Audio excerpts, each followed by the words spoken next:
Happy Wednesday, everyone. This is Amelia Pitbull Chapman on my second episode of Ring the Bell. I am joined by Angelo Mad Dog DeCipio and welcome everyone, Princess Victoria, the NWA Half Tag Team World Champion and Nice to be here. legendary. Thank you for inviting me. Well, thank you so much for coming. It's been a long time I've been wanting to have you on the show. Thank And you. I I've known Princess Victoria, Vicky Otis. I've known Vicky for over 35 years. That's a long ass time. More. I hate to tell you, but it's 40. Probably, yeah. I was No, going to, I was going to say 40, but I'm going to give my age away. it's too late. Yeah, too late. Yep. I've known her for a little bit of a time. It feels like forever because she's a sweetheart. I just love this lady Oh, so much. sure. I got Absolutely. everybody fooled. Hush. Wait. Hey, Fabe already. Right? So what have Right? you been up to lately? Well, making jewelry. You Yes. know, I got into a new habit. Oh yes. Yeah. Uh, if you ask me the question, what do I have much of, and that's beads. Yeah. My The purple entire one? dining room table is stacked. I got into making the Indian chokers like the one I'm wearing, Mhm. and it slowly turned into addiction. Mhm. Well, now I'm dealing my addiction. Is the purple one still There you go. available?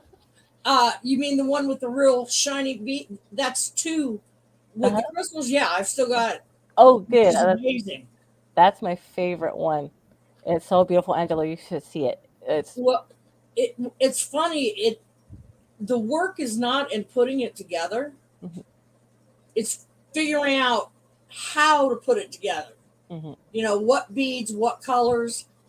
I'll start out with a bowl of beads and a centerpiece like an arrowhead. By the time I'm finished, like the other day, instead of an arrowhead, I ended up with a tree of life. Oh, that's beautiful. But no, it's a lot of fun. Keeps me out of trouble.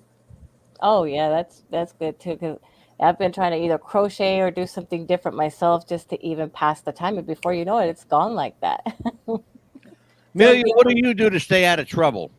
Let's see. Besides work, let's see. I've See, I'm asking because I know the trouble you give me. I have to confess to Victoria here. It's vent time. I put up with more shit from this lady than you have any idea. I really do. well, I had to She confess. Somebody taught me. pesters me to the point of like nauseum. Yeah, But yeah, yeah. I digress. Vicky, you've been around for a long time. Interestingly enough, your career was only about 2.5 years, but yet you're even to this day, you're still regarded as one of the greatest lady wrestlers ever. How do you explain this kind of longevity? I can't. I have no clue. And actually, it was more like four Mm. because a lot of the Northwest, Pacific Northwest matches that Velvet and I had, Yeah, oh, that's right. Yeah, with Velvet Yes, I worked McIntyre. he was a for tag Ed team Moretti champion. the first 6 months, True. year plus. Velvet and I worked for Ed Moretti, Al Tomcoat, Don Owens, and Hmm. Sandy Barr. And I was blessed enough to come up in the Pacific Northwest when it was in its heyday. Yeah. Uh, Yeah. Oh, had some of the greatest. They pulled absolutely. me in. Don Uh, Owens had some of the most incredible talent early on. Guys that came out and just busted, a move for everybody else. Roddy Piper was his first territory. Kurt Hennig, people like Billy Jack Haynes. These guys are all from that Ed, area. Ed Wiskowski, Stan Stasiak, Dutch Savage, Oh God, um, yeah, Len Denton.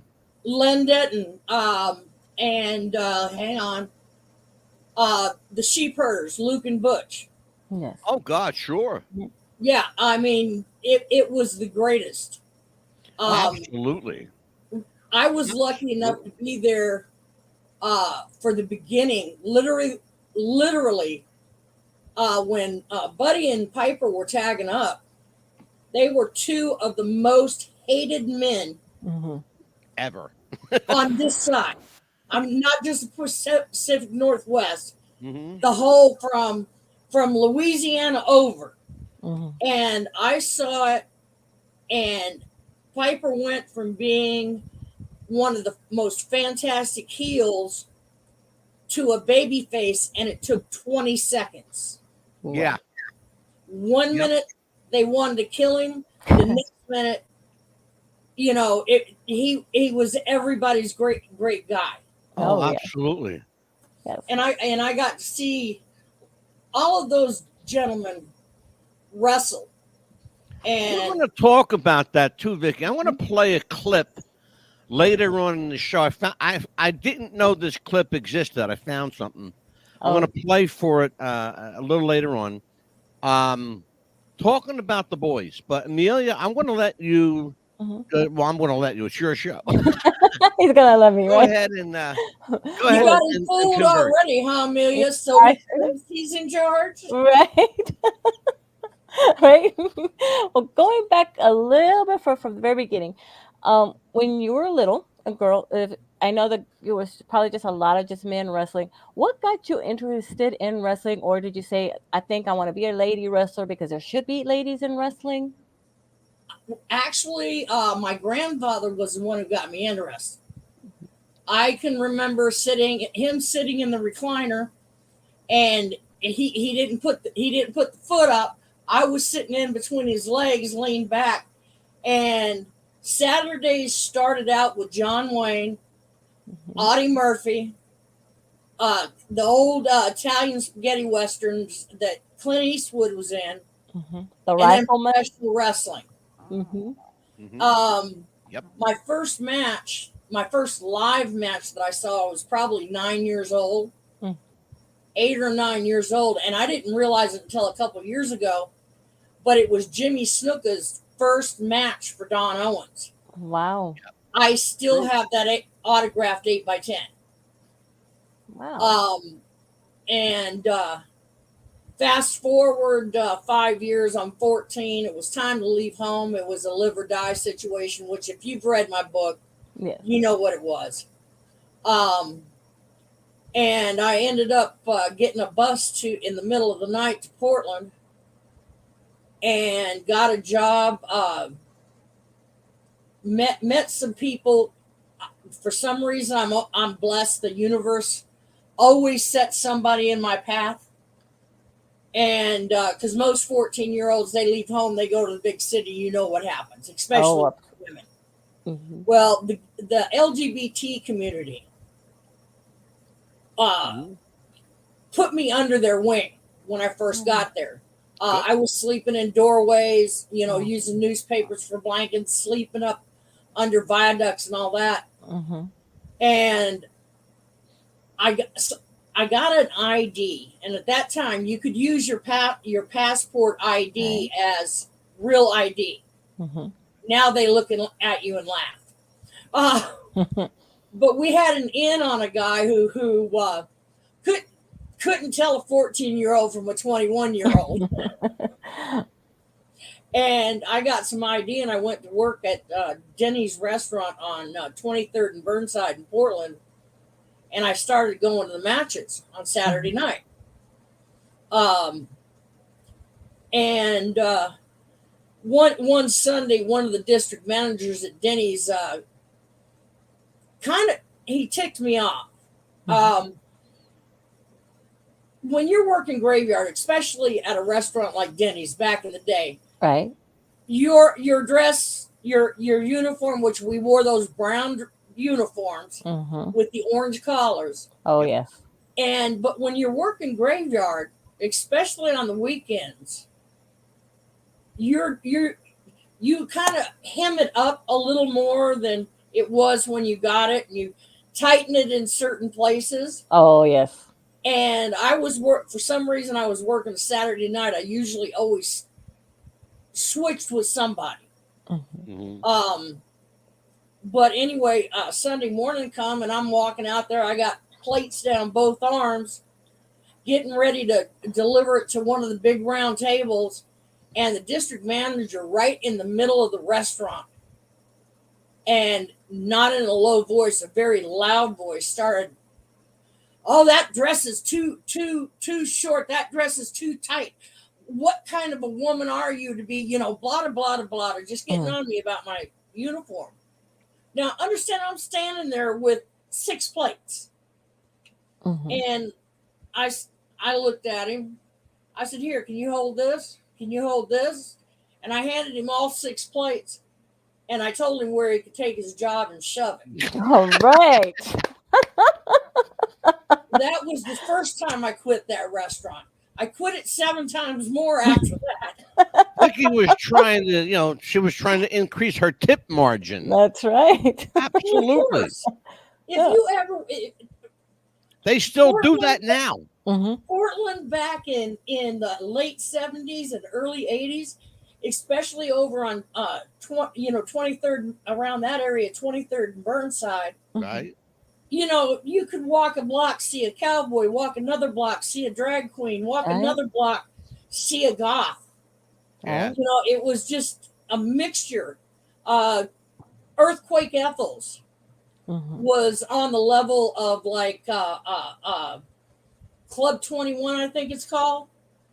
Earthquake Ethels actually had a floor that shook. You'd be out there dancing, and all of a sudden the floor would start doing this. Oh, that's fucked up. But anyway, I went to matches the next Saturday, and I had already been going to the matches, and told Sandy I walked in dressed to the nines, of course. That's how I ended up getting free front row seats. There you go. Right. Could not figure out why every time one of the guys got thrown out of the ring, they landed at my feet.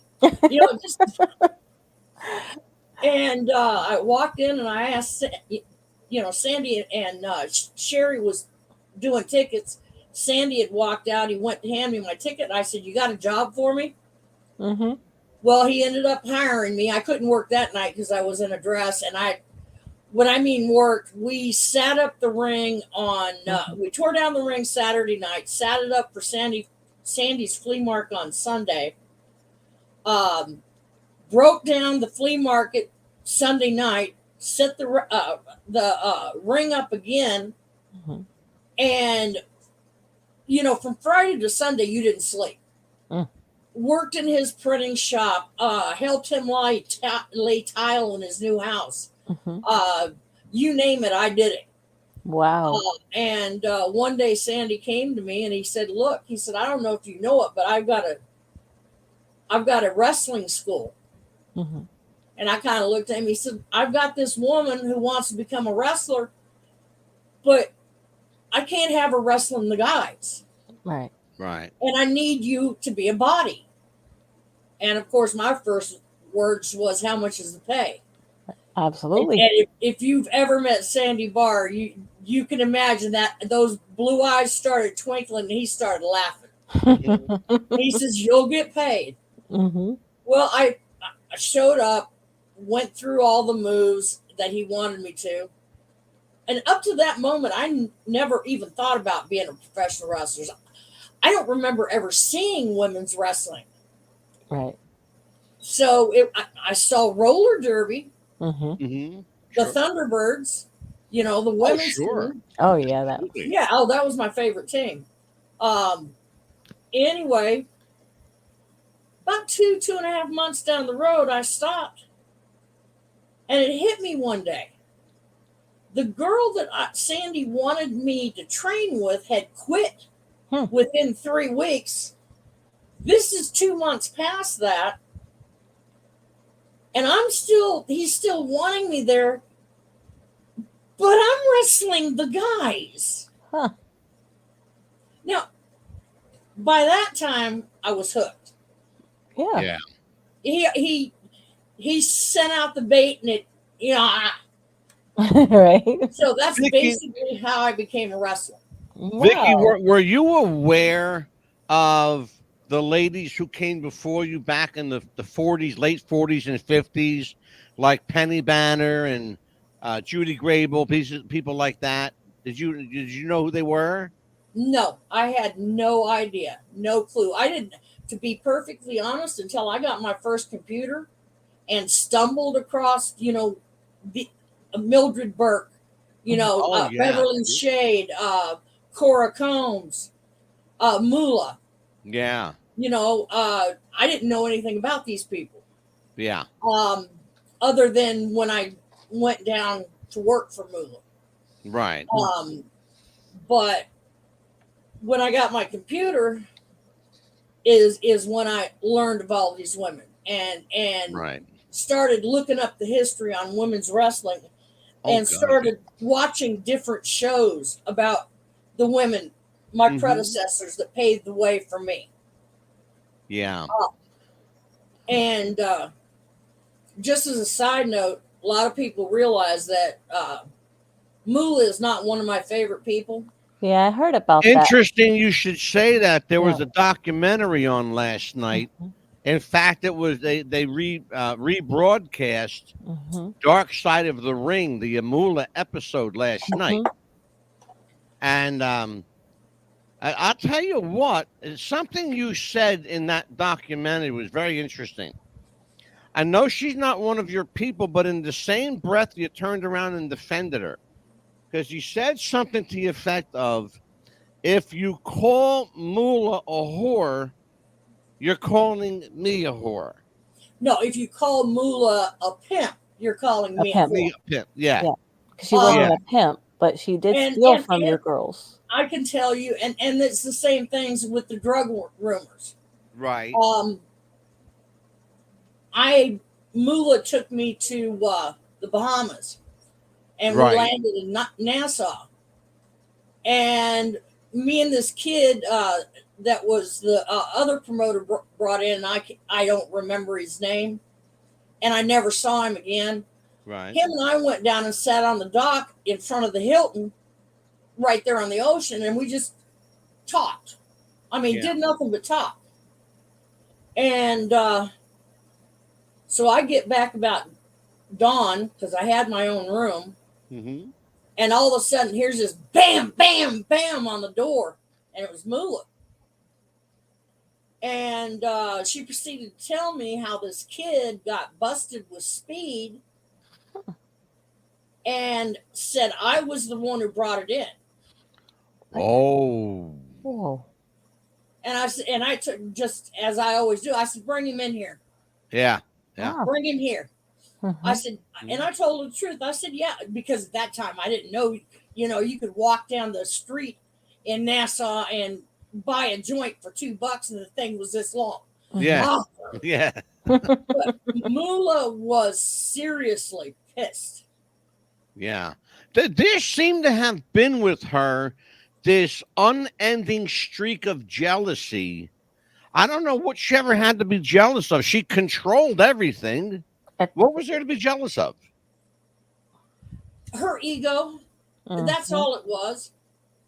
And she did not know when to put business in front of your ego. Mhm. If she had stopped at the right time, which was 81, 82, the girls were going, we were headed straight to the top, Mhm. Yeah. and we were a draw. Wendy was doing with the Cyndi Lauper thing. Yeah. Mm-hmm. And I will say that in the beginning, when Vince took over, when Vinnie Mac took over for his dad, he actually was headed in the right direction. With the Saturday morning cartoons, the Goonies, Cyndi Lauper. Yeah. And but anyway, I strayed left. Imagine that. Wrestlers don't do that, do we? We Right. start out over here like this, Right. never a straight line. Mhm. We are up against a hard break. Vicky, take a listen to this from our sponsor at A24 Films. This is the Iron Claw trailer. Let's take a look. We actually had James Beard on the show last week. He was the technical advisor to this film. Let's take a look at this clip. Ever since I was a child, people said my family was cursed. Mom tried to protect us with God, Pop tried to protect us with wrestling. He said if we were the toughest, strongest, nothing could ever hurt us. I believed him. We all did. Morning. Pants tomorrow, please, David. Harry, I want you to join your brothers in the ring. Yes, sir. I love that. Now, we all know Harry's my favorite, then Kev, then David, then Mike. But the rankings can always change. What do you want in life, Kevin Von Erich? More ribs? I want to be with my family. You know, be with my brothers. What do you like to do with your brothers?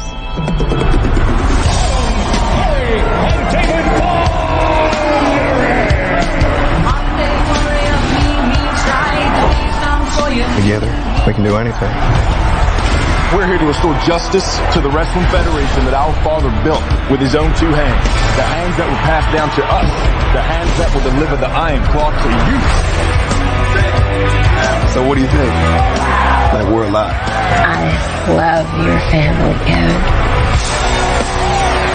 Don't we, Uncle? Yes, sir. Oh, man, that makes me so happy. I'll talk to you about something more.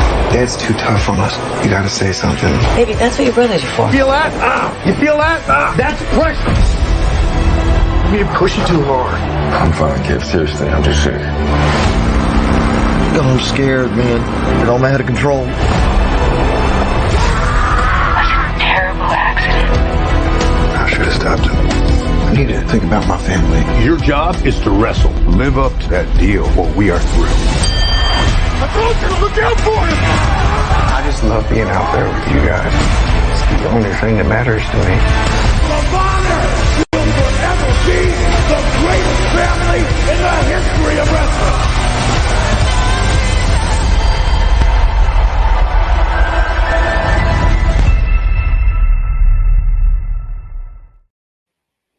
What's the Buzz? America's Best Podcast presents Ring the Bell with your host, Amelia the Pitbull Chapman. I'm Mad Dog DeCipio. Tonight's very special guest, Vicky Otis, professional lady wrestler, but we all love her as Princess Victoria. Absolutely. We're back with Vicky. Amelia, you're up, kid. Yes. And you were talking about a fabulous Moolah and everything like that. And I heard that she might have been a little bit crooked. Is that she paid y'all like so much, like 3 for her, 1 for you kind of thing? Pretty much. Yeah. And 1, 2, 3. none of us found out until pretty much after. I didn't find out until she was already dead. Oh my You know, God. when you're talking about being a waitress and you're bringing in $1,300 a year, or you know, at the best $2,000 a year, and you go from that to $10,000 a year, you're walking in high cotton. Yeah. And I mean, I'm from the wrong side of the tracks, but I was so far away from the tracks I couldn't even see the damn train. Yeah. But yeah, Moolah was shady. There's a lot of people out there that have good memories of Moolah, and they are friends of mine. Right. And I tell them, I said, I'm glad you had that side of Moolah. And I'm really glad that you saw that. But understand, that's not my story. Right. Vicky, I have a information that basically says that Moolah was given the cash from WWF, WWE at the time. Right. The money was given to her, and she was supposed to disperse it. How did that ever happen? Why was that ever allowed to happen? Why couldn't the girls just get paid? You know, like, Because you get your money. that's the way Moolah set it up. Ah, And we couldn't change it because if you tried to change something, she'd fire you. I couldn't figure out. I never did figure out why I made more working for Bill Watts than I did for Vinnie Mac Jr. I can answer that because Bill paid better. Well, Bill, Mr. Watts would not send the money to Moolah. Right. He insisted on paying us same night as the guys. We got our envelope. Good. Absolutely. But there were nights I made $500. I never made that working for Vinnie Mac. No. You know, People don't understand, Vicky, that, and I have a little piece of the women's contract. Listen to this Yes. one. I'm not making a word of this up, folks. Listen to this. And Victoria is here. Princess Victoria is here to absolutely validate that what I'm telling you is the truth. Vince McMahon only guaranteed lady wrestlers 10 matches at $50 a match. What? Am I lying? That was the guarantee. 10 Right. matches at $50 a match. That was a guarantee, but I can never remember making that little in Right. New York. Right. I think that was one of those contracts, and I think I signed it. I don't know. It was called a minimum guarantee contract at the time. You were Basically, guaranteed. that's what it was. That was a minimum. Yeah. Even if nobody showed up for the match, we were going to get $50. Yeah, exactly. Exactly. So But you were guaranteed over 10 matches, you were guaranteed to make $1,500. But that could take you 6 months to make that $1,500. no, because when I was working, it wasn't this one night a week, two nights. We were not weekend warriors. Oh, you guys were doing every night then. Oh, yeah. I can remember one time I didn't see the Hill and Moolah for 9 months. Oh my God.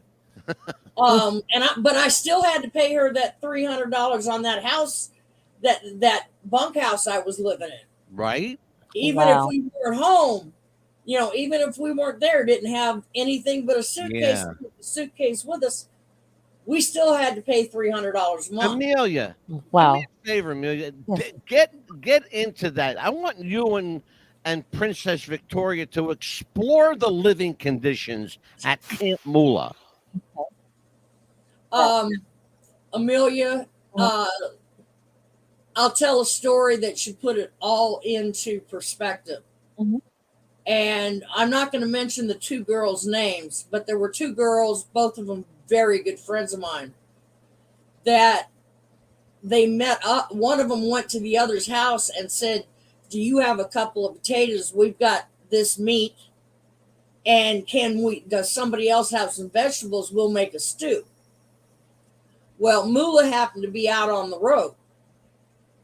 And Moolah had this poodle that she boiled chicken, and I'm talking a whole chicken. She boiled the chicken for. That dog ate better than we did. Oh my gosh. There was one night, and I walked in there with my guards on because Moolah didn't just invite you to eat dinner for no reason. There was always a back reason. Well, I walked in the door, and Moolah does a, "Hi, hon. I hope you like squirrel stew." Oh. What she didn't realize is I knew what it was like to go hungry for 2 or 3 days by the time I was 5 years old. If it was edible, I ate it, and you didn't turn down free food. Absolutely. And that was reinforced when I became a wrestler. You will never see a wrestler turn down free food. Right. Nope. Never. Nope. But anyway, I'm sitting there. Especially the boys. Moo hands me the hot sauce, and she says, and she had these fresh jalapeno peppers. And she says, "You want a jalapeno pepper with that stew?" I said, "Yeah, hand me 3 or 4.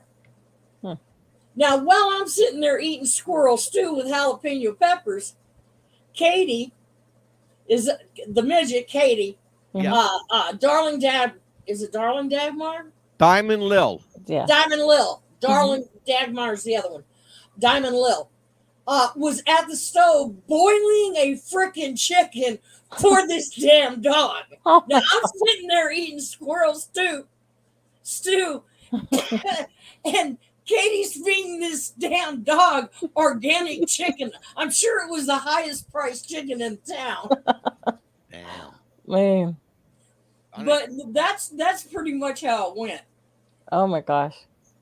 Well, you should have seen the look on Moo's face when I asked for seconds. I'm hungry. I'll eat whatever's in front of me, right? That's it. Yep. To this day on that, I'll at least try it. Oh yeah, you'll try anything.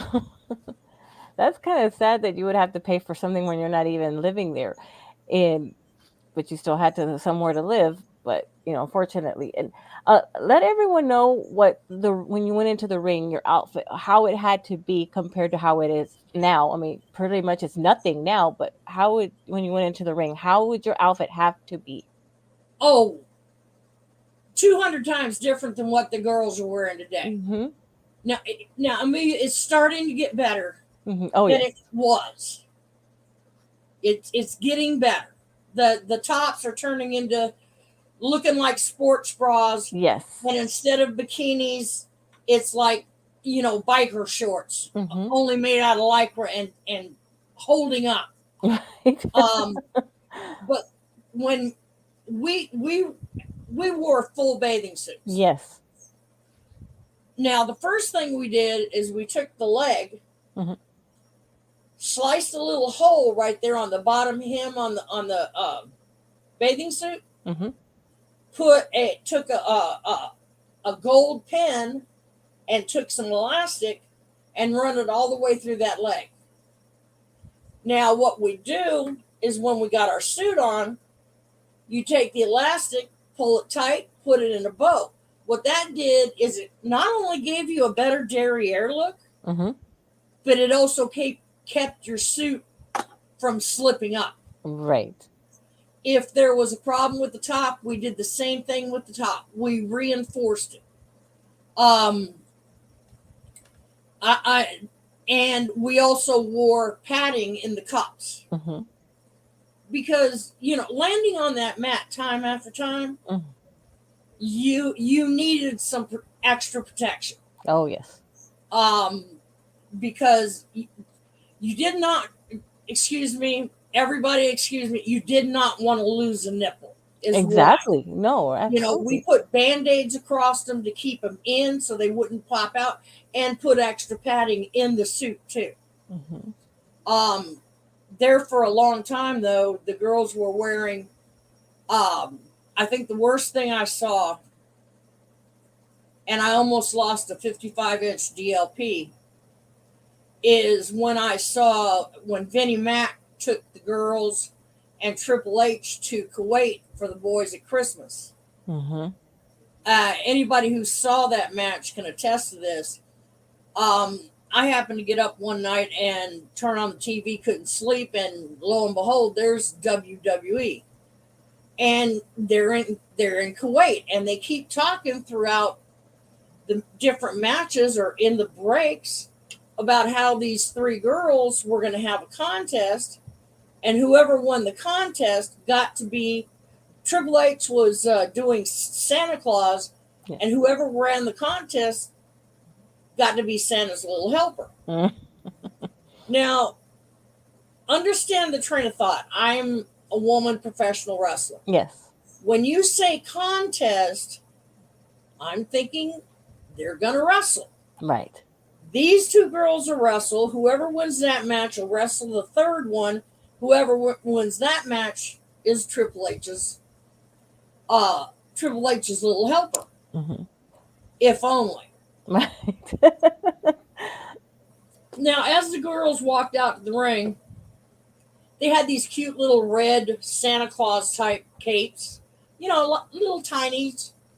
And I wasn't thinking anything about it because we all, had some short coats.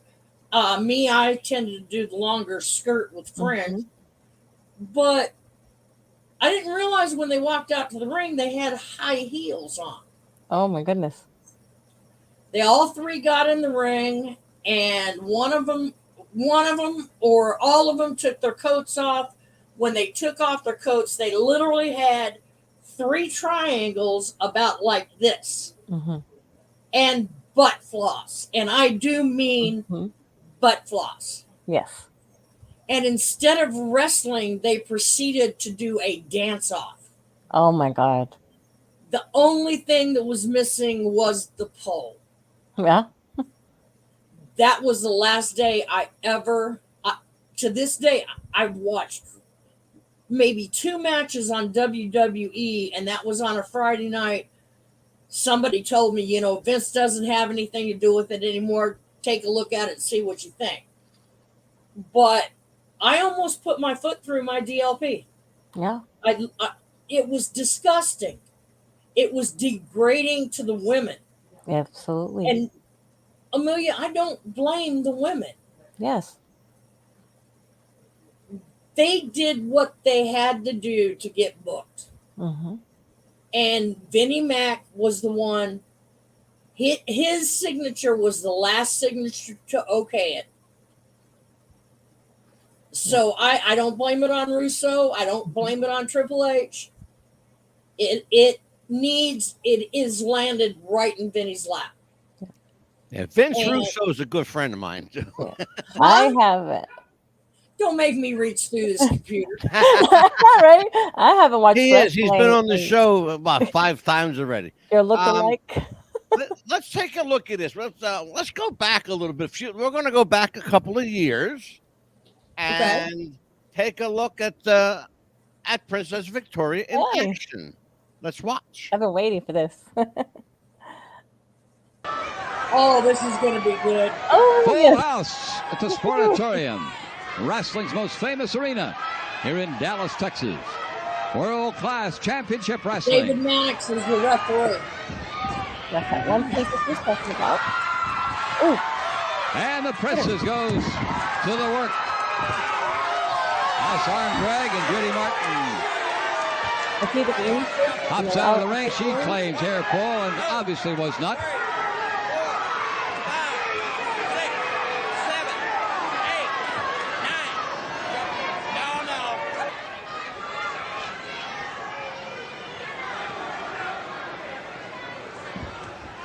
Princess Victoria moving in. Inside step over Toho. And nicely administered. That gives Judy Martin some problems.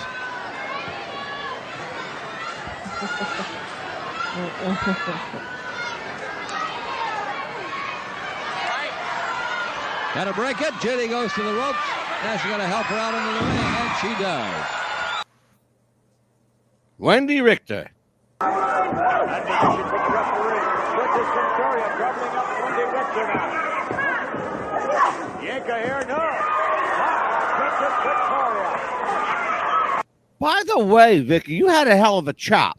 She did. Oh. Reverse knife edge. Executed to perfection. Into the side headlock.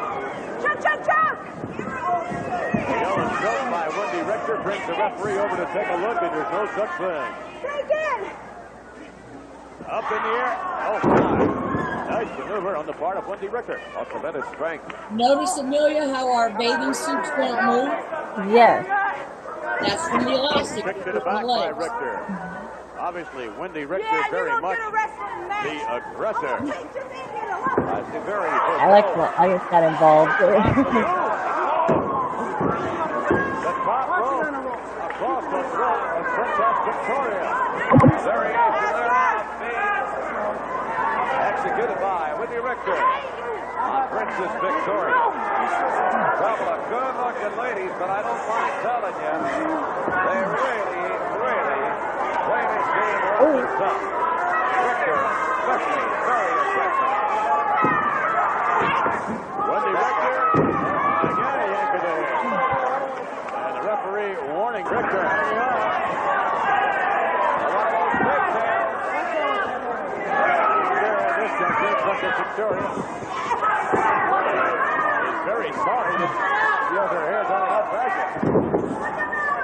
However, I'm sure Miss Richter would find, when we take a look there at some of the posing of Miss Richter, obviously a bodybuilder. And I find it very, very interesting. All shoulders. Very interesting. Gentlemen ringside here. Off the rope again now. Oh, what a top that was. Princess Victoria asserting herself. Whipping Miss Richter now. No. Holy. Yes. Woo! Hey, Vicky wins. Hey. All right, That I was one of the few chose those. times. I chose those clips for a very specific reason. Judy Martin, Wendy Richter, both of them incredibly great at playing the heel, but Yes. also they were super uber over when they turned face. Yep. What's the difference in style? You know both of these women well. You know how to work with them. Do you change your style when you're working baby face or when you're working here, or do you just? Is it just the attitude? You hit it right on. You took the words right out of my mouth. Leilani Kai, Judy Martin, Velvet McIntyre could walk. I wrestled Velvet in her hometown in Canada, and they booed her. They cheered her when she walked out to the ring, but before the match was over, they booed her. You know, that's rough. if you noticed, I pulled a little hair. You know, that one match you showed, if you had waited about 3 minutes, Wendy had a reverse on me with her knee in the back, and chin lock, and her thumb slipped into my mouth, and I was hungry.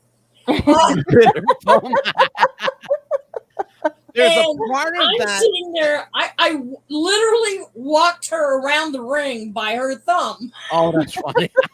And the crowd was going nuts. I'd have I been love it. screaming. That would have been. Yeah.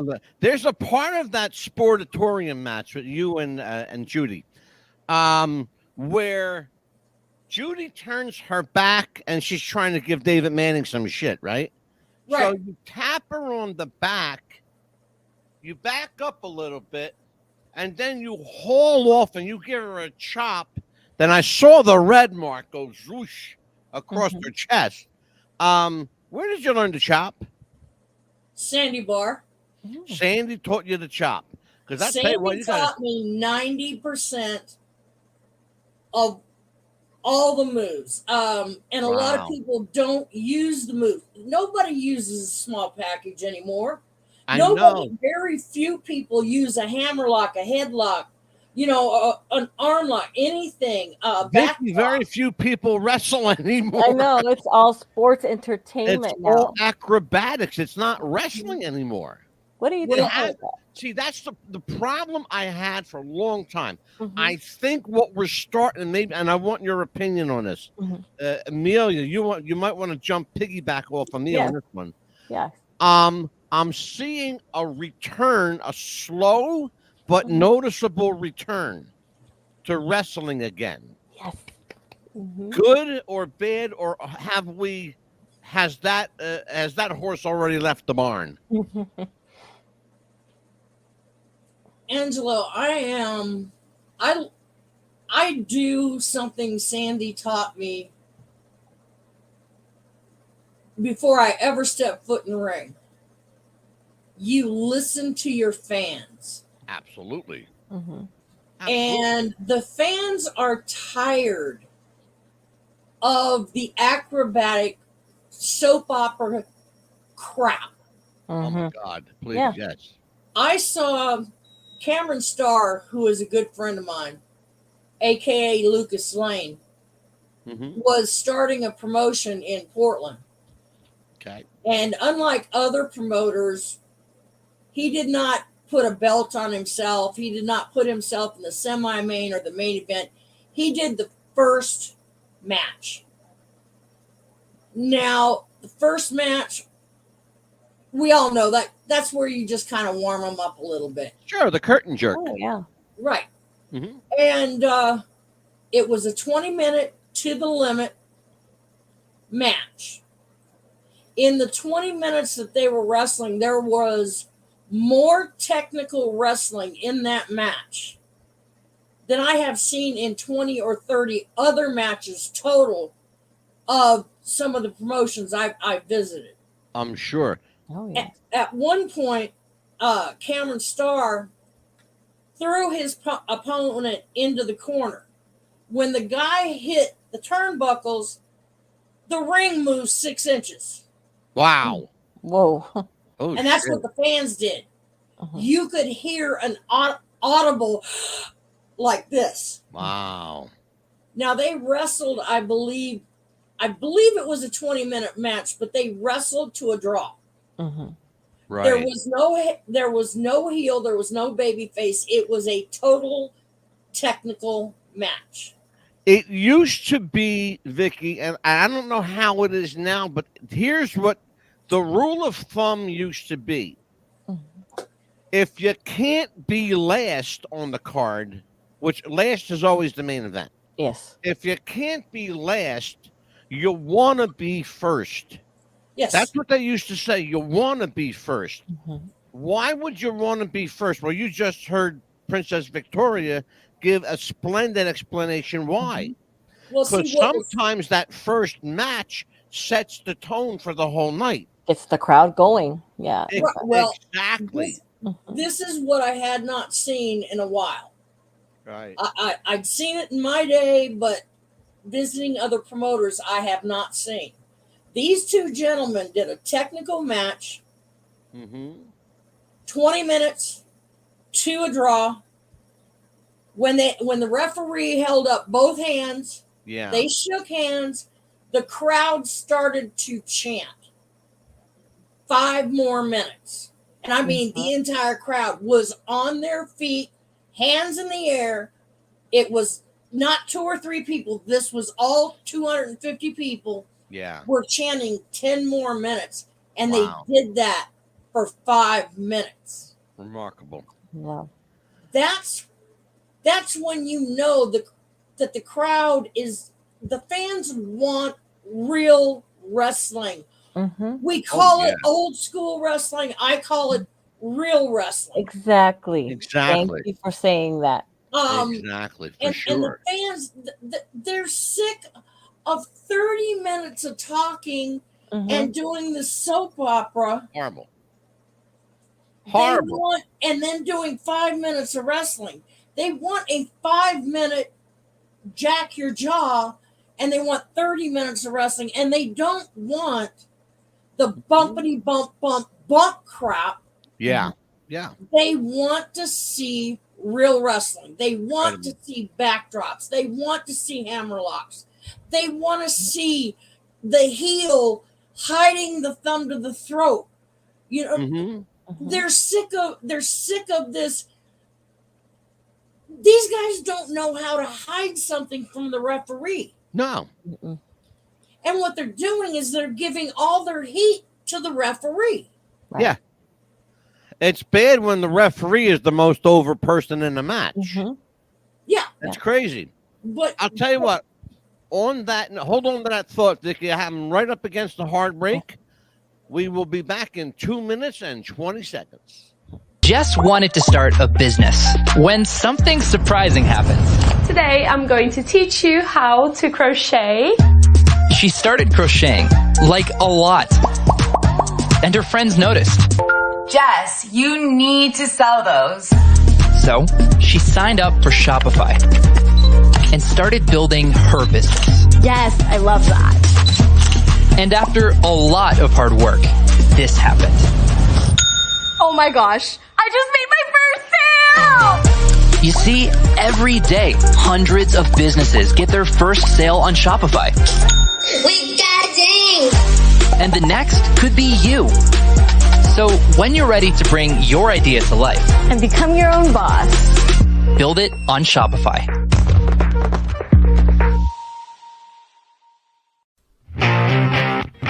Do you have sweaty balls or volleyball netty balls? It's time to make them ready balls. The Manscaped.com Lawnmower 3.0 will do the job and clean your knob with its patented no-nick head, so your head will function as desired. Enter promo code Wrestling Future for a generous 20% discount. That's enter Wrestling Future for a 20% discount. Manscaped.com and Wrestling with the Future, going balls to the wall with Manscaped.com. and the Lawnmower 3.0, your balls will thank you. And so will we.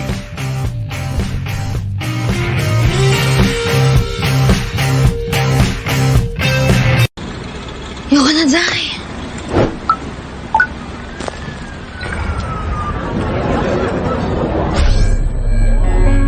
Ayun na, pre. Kaya siguro lagi nakatingin. Kasi yun na lamang ang magagawa. Inaabangan ako na mawala. Kaso lang ang malala. Nadapa, kakatingala.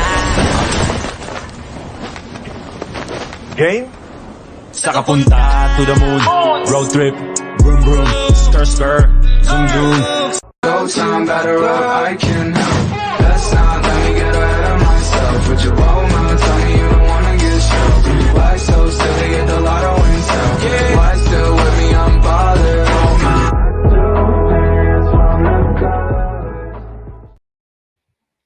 What's the Buzz? America's Best Popcast presents Ring the Bell with your host, Amelia the Pitbull Chapman. Tonight, Vicky Otis, Princess Victoria is our special guest tonight, talking about the world of ladies pro wrestling and wrestling in general. And I am your cordial MC for the evening, trying to be cordial and handsome.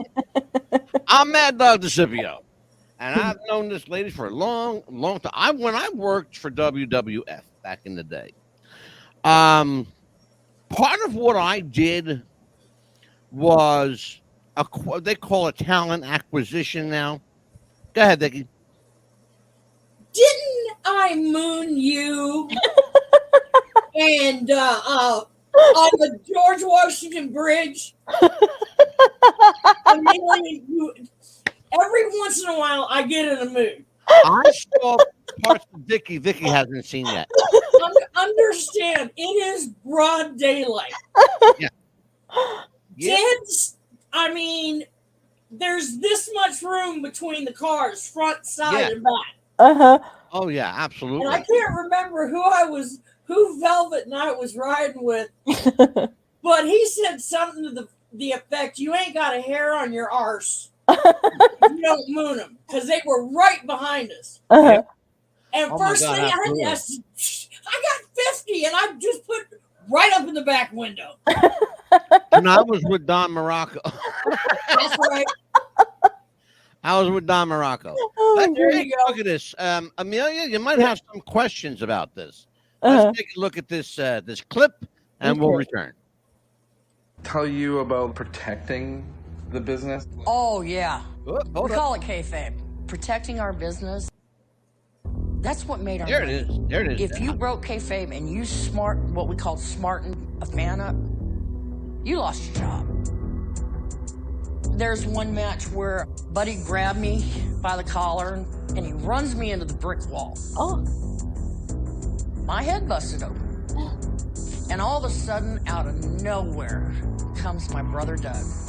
He runs up, he straddles me, he draws position, perfect boxer stance. And he looks at Buddy, he says, "You touch her again, you son of a bitch, and I'll kill you." And I can't say anything. I have to let the security guards take my brother off the stage. When I got downstairs, it was like, wow, who was that? I said, "That was my little brother, Doug." They went, "What? He really loves you. That was cool." His sister was getting hurt, and his first instinct was to put himself in front of me and whatever was hurting me. And he got a lot of respect. A lot of respect. I wish that I could have brought him downstairs and let him talk to the boys, but I hadn't smartened my family up. I didn't want to take wrestling away from them. That's how important it is to me. I think one of the best compliments as a woman professional wrestler that I could get is when you hear somebody and they say, "Oh, she's one of the boys." That to me was gold. That meant that the guys, number one, they liked the way I wrestled. Number two, they liked my personality. Number three, they treated me with respect. That's the best compliment that I can think of, is being called one of the boys. And you'd be absolutely right. Absolutely. Being called one of the boys, it's a badge of honor. Amelia, it's all yours, kid. Absolutely. I've seen male wrestlers that were not called one of the boys. Exactly. That's exactly my point. Yep. Yeah. Absolutely. But the first time I was called one of the boys, Do you remember where and when it was? Huh? You remember where and when it was? When that happened? When I believe. Hang on. Louisiana. Okay. The guys are trying to talk to David Schultz, trying to get, because he was a babyface, I was a babyface. They wanted him to ride me to the next town. And David Schultz says, I can't do that. If I do that and my wife finds her hair in here, and out of nowhere comes, I believe it was Terry Allen, and he goes, David, she's one of the boys, really? Mm-hmm. You know, and when you hear that, especially as a woman, Yeah. yes, I'm a woman first. Yes, I'm a wrestler second. But to be called one of the boys validates that I am not only a woman that they respect, I'm a woman that they appreciate, they like my wrestling, and most times like my personality. I've never heard Moo referred to as one of the boys. I've never heard that from any of the guys. If you knew how many of the guys, when Sandy came to Velvet and I and said, look, if you guys want to keep wrestling, and this is after we'd done a tour in Tomko's territory, Moretti's territory, and Don Owens. Mm-hmm. And we basically run out of stories. How many stories can you put around two people? Mm-hmm. Exactly. And we were there a year to a year and a half. So, you know, all three promotions did the very best they could for us. Sure. And I'm sure that Sandy tried to get us booked in other territories, but unfortunately at that time, Moolah had them locked up. Yeah. And when I started telling the guys that I was going to Moolah's, with no exceptions, all of them, and one told me, he said, Vicky, don't go. You can stay with me here. I'll get you on your feet. You can get an apartment. Do not go to Moolah's. Right. Remarkable. How does Billy Wolf play into all this? He doesn't. I never met him. Oh, okay. Really? Okay. He was gone. Maybe. Oh, okay. I was going to say it was before. Well, yeah, it was before your time, probably. Yeah. Okay. Didn't Moolah catch Billy with somebody in their bed? Yeah. It was. Oh shit! Who the fuck was it? Yes, that's a famous story too. Mm-hmm. Yeah. It was. He married her. Whoever it was, he married It her. was Mildred Burke. Well, okay. All right. Mildred Burke. Yep, sure was. It was Mildred Burke. Amelia, you know who Mildred Burke was? Not a clue. She was one of the very muscular woman back at the time. Like Very a China of them days. Yeah. Very unseen in the 50s and 60s, Amelia. Mm-hmm. Yeah. You don't see the body that Mildred Burke had.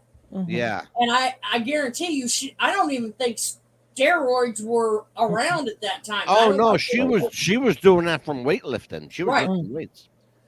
Wow. Amelia, it's all yours, kid. Right. It was and so you know how we were talking about, you know, your moves and things like that, and particularly, was there a certain referee that wouldn't allow you to do certain moves that you knew that, oh my gosh, this referee is going to be here, I'm not going to be able to do a certain thing? If they want to talk about what I couldn't do, I suddenly went deaf. Right? Say, I'm going to do what I want to. This is my ring.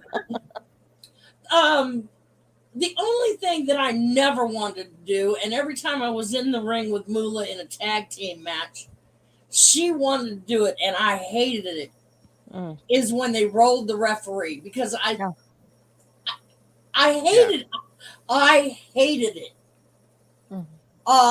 When Velvet, me, and Judy, or Wendy and Joyce went to Portland, I had already talked to Sandy.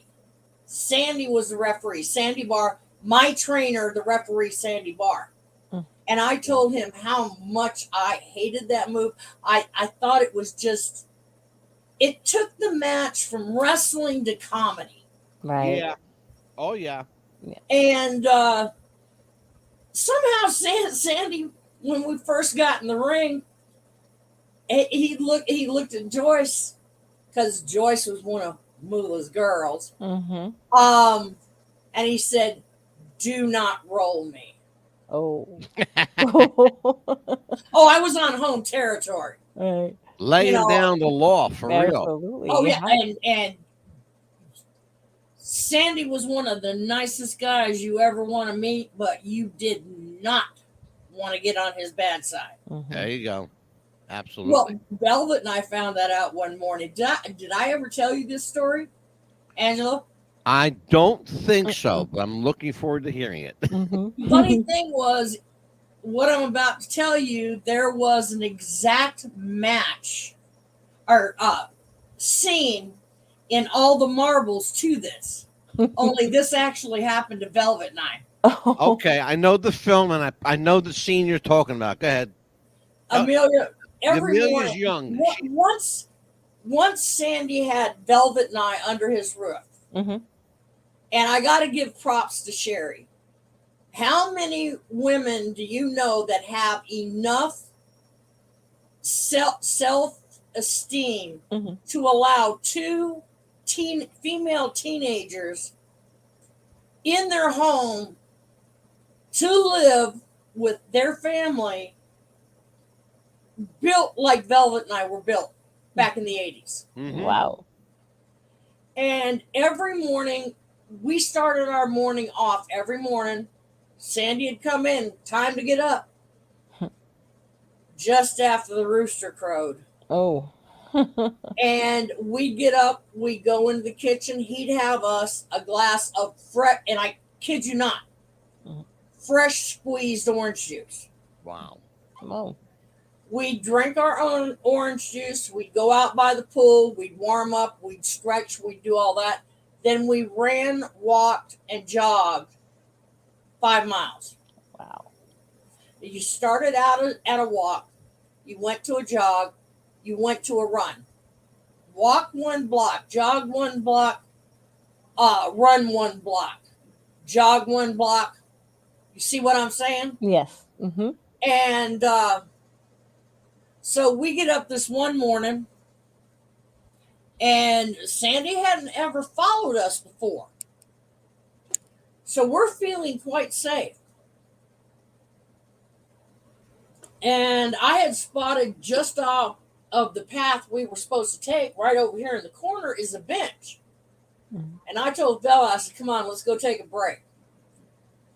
We're both sitting there and we're smoking. Uh-oh. Out of nowhere comes this booming voice. "That don't look like no damn running to me." Uh-oh. From that day, and I swear I could have swallowed that cigarette. I'm surprised I didn't. From that day forward, as in All the Marbles, Sandy was behind us in his car, driving. Uh-oh. As they were running. Making as we were sure. running on outside. Now, Shit, that's this great. is something I always has been a question in my mind for ever since I saw All the Marbles. I'll tell you what, they did a hell of a job with that movie. Peter Falk. Amelia, have you ever seen the film? No, but I'm gonna see it now. It's called All the Marbles, and it's a real ladies wrestling tag team with Peter Falk, the actor Peter Falk, playing their manager.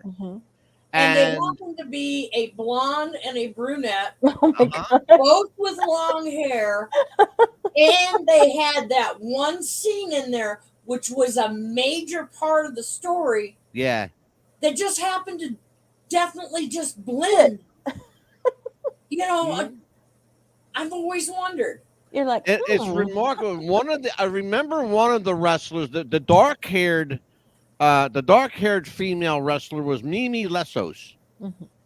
I don't know the blonde's name, but in the film, they take on the Japanese champions called the Jumping Bomb Angels, who were actually a real team called the Jumping Bomb Angels. But they weren't at that. Well, actually, they weren't at that time because I was going to Japan at that time. Ah, okay. And I could be mistaken. I'll ask Velvet because she's still got, she didn't take any chair shots like I did. But I don't believe, I know both of the women that are part of the Jumping Bomb Angels, but I don't believe they were a tag team at the time that I was over there. And I know I was over there somewhere between 4 and 7 times in 2.5 years. Right. Now, you guys, you guys wrestled them a few times. 3 I know of. Right? Didn't you and Velvet wrestle the Jumping Bomb Angels like 3 or 4 times? No. Who am I thinking? No, of? I broke my neck the first week in September of 84. That's right. That's right. That is right. Yes. Velvet and Desiree Peterson may have wrestled them. I'm going to find that right now. There's no way that I could do what you did. I mean, I just love you as a female wrestler. And if someone was to come to you and ask you for advice to become a wrestler, what advice would you give them? Yep. Beautiful. Perfect question. Find a real trainer. There you go. Do not go with Joe Blow, who's been in the ring 2 years, wrestled every weekend of 2 years. So he's got what? 2 times 50. He's got 208 matches under his belt. Right. I wasn't even broken good by the time I had 200 matches. Find a real training center. Go with Alpha and Sika and Samu, the Samoan Dynasty, have a true wrestling school. And not a wrestling. If they don't have you training 4 to 5 days a week, at the least, find another trainer.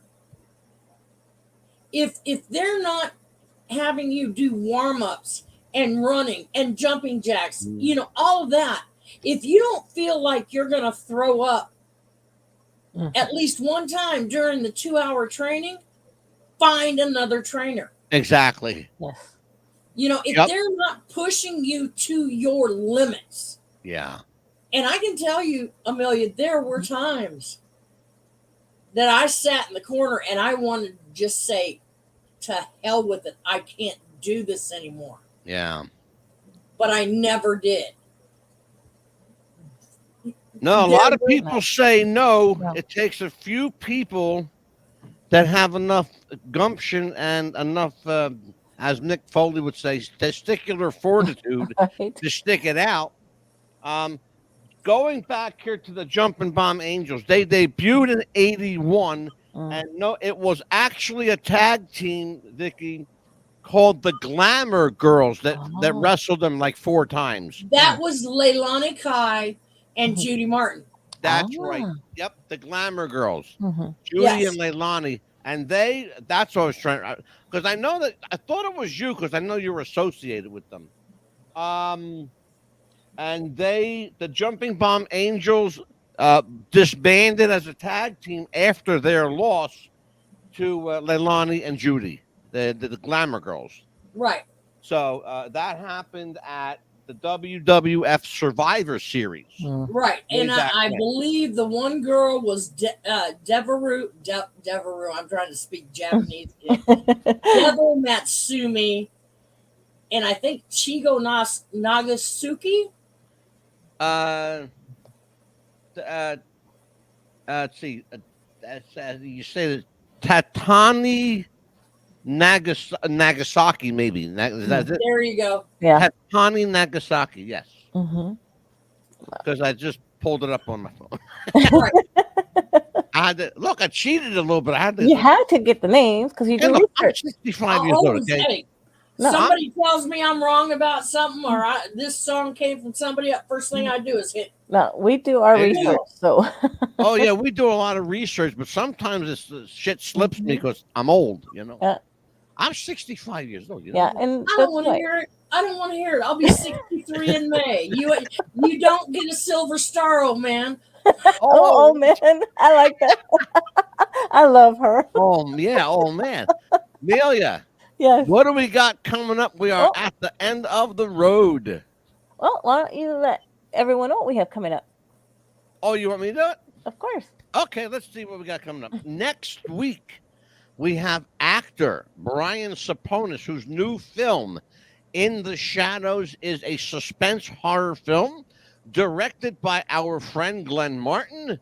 And the entire cast of that film was with us 2 weeks ago, and it was a blast. We had everybody here. It was a who's who of horror, Vicky. It was remarkable. We had every fucking horror actor in Hollywood here. Oh, that must have been so much fun. Yes. Oh, man, it's a lot of fun. We have an interesting show coming up on the new developments in the Epstein case, Jeffrey Epstein case. Did he really commit suicide? Hell no. Dr. Michael Baden says, oh, hell no, he didn't. Somebody killed him. So we are going to examine and tear apart the coroner's report by Dr. Michael Baden. Why were the bruises here instead of here? Yeah. He said that Mr. Epstein's injuries were not consistent with the hanging. Nope. They said he hung himself. No, he didn't. Impossible. Nope. Impossible. That thing stunk so bad. Let me tell you something. He's either completely dead, or, as I suspect, I think he's in witness protection. And I'm going to tell you why. Because he's got too much value not to be alive. He's got way too much value. They kill him, he's of no value. No. They keep him alive, he's got value because he knows where the bodies are buried. But what's funny is, how did the cameras just happen They just happen to to stop working. dysfunction in that 1 hour? Well, that's what his brother wants to know, too. And I got film of his brother asking that very question. And the bodyguard just happened to be on break at that time when the camera Just stopped happened working. to be on, but just happened When to be on he break. was on suicide watch and they were supposed to check on him every half hour. Right. Yeah, that wasn't going to happen. Let's see what else we got coming up. Let's see here. Oh, let's see. We have Deep underground military bases on the 23rd. we're doing an expose of the DUMB system. And if there was ever an acronym that fit the military, this is it. DUMB. D-U-M-B.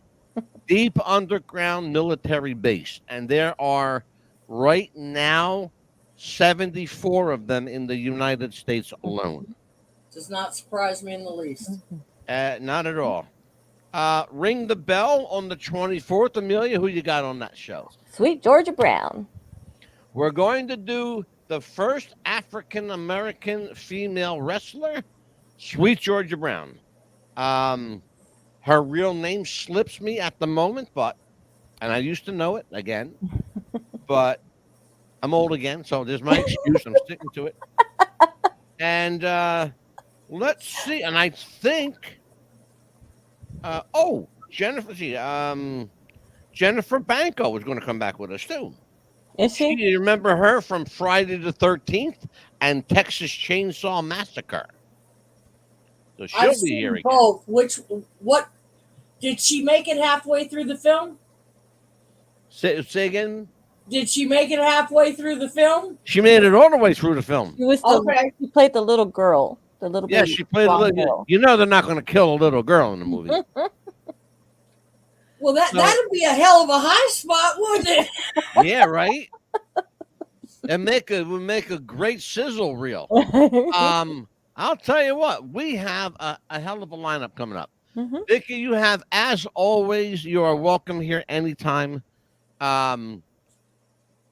We got to reminisce about stories of the territory days. I want to, you know what? I want to bring you back and let's just talk about the territories. Nothing but the territories. And she can. Are you up for that? I'm up for that. Beautiful. I've been in every one of them in the United States, and That's why I figured you did. I went to a reunion. In a certain territory, and I was told, you need to keep your mouth shut because this is specifically for this territory. Angelo, you know who I'm talking about. And come to find out, I didn't need to keep my mouth shut. A year later, I was looking over some of my matches and found that I had wrestled in that territory. Right? Amelia, go ahead. You had something to say, baby? Yeah, at that. Also, she can also showcase her jewelry at that time as well. Absolutely. She has beautiful jewelry also that she sells as well. Absolutely, if yes. you look close, this right here is one of the chokers that I made. And this is all handmade. It's glass, it's crystal, it's quartz, it's buffalo bone. Could be some hornbone in there. Most of them run $40 to $45. I can make them to order. Right. Like if you want certain colors, or if you want certain semi-precious stones. Now, if we're getting into semi-precious stones, then it might have to go a little higher, because they're a little more expensive. Sure. But I'm also, of course, you guys know, I got my book. Oh yeah, we promoted that on the show many times. Anybody who wants my book, all they got to do is contact me on Facebook. Yep. It's under Vicky Otis, VICKIOT, as in Tom, IS. Yep. And you'll see a picture of me that a gentleman painted of me. Yep. I've Absolutely. got so much stuff I'm doing right now. I'm doing the jewelry. Here. This is something I don't think enough people know about.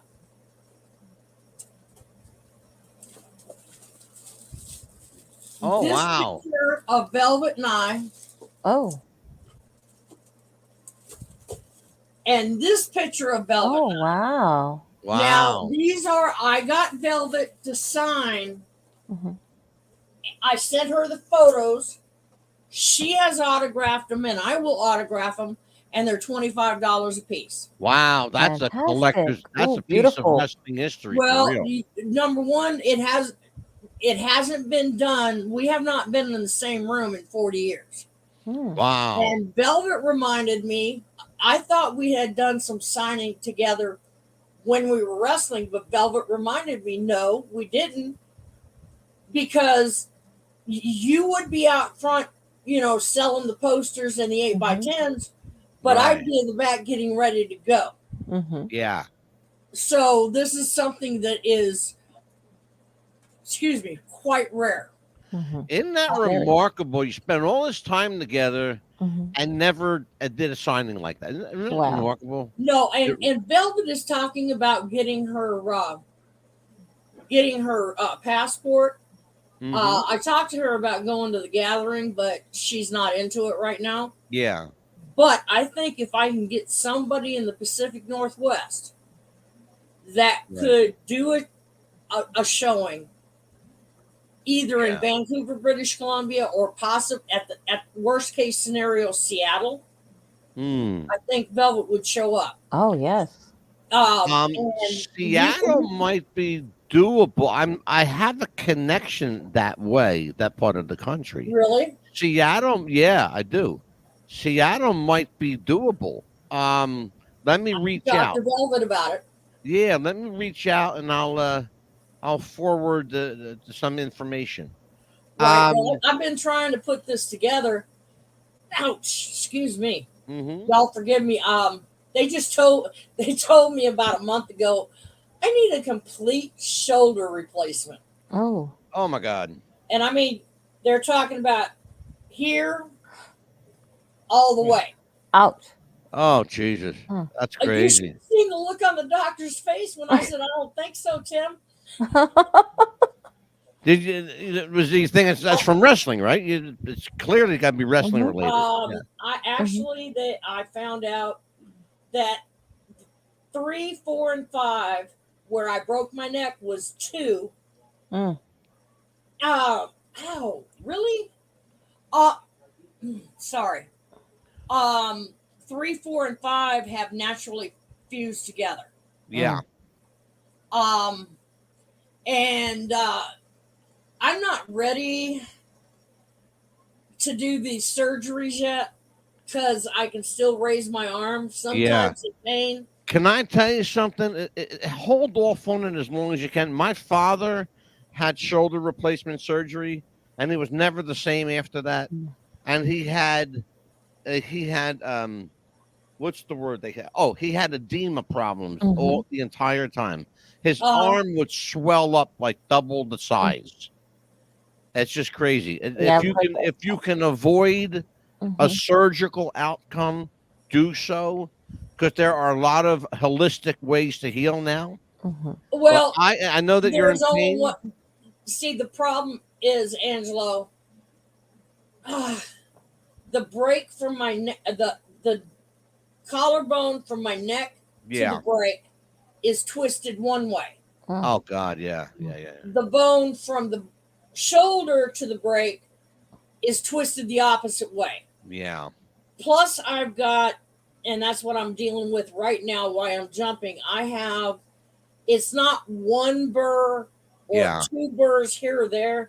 I have multiple, and they basically told me when they did the X-rays, they would literally have to skin me to get either that or do like 20 different surgeries. Yeah. At my age, at 60, almost 63, you really think I can handle 20 different surgeries? It's quality, not quantity at this time. Absolutely.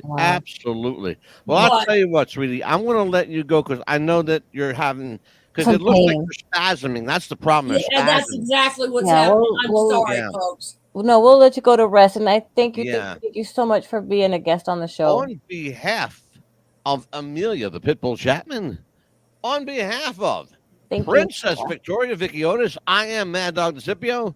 Join us again Monday night with Brian Saponis on What's the Buzz, America's Best Popcast. Take care, folks. Good night and God bless. We'll see you next week. Bye-bye.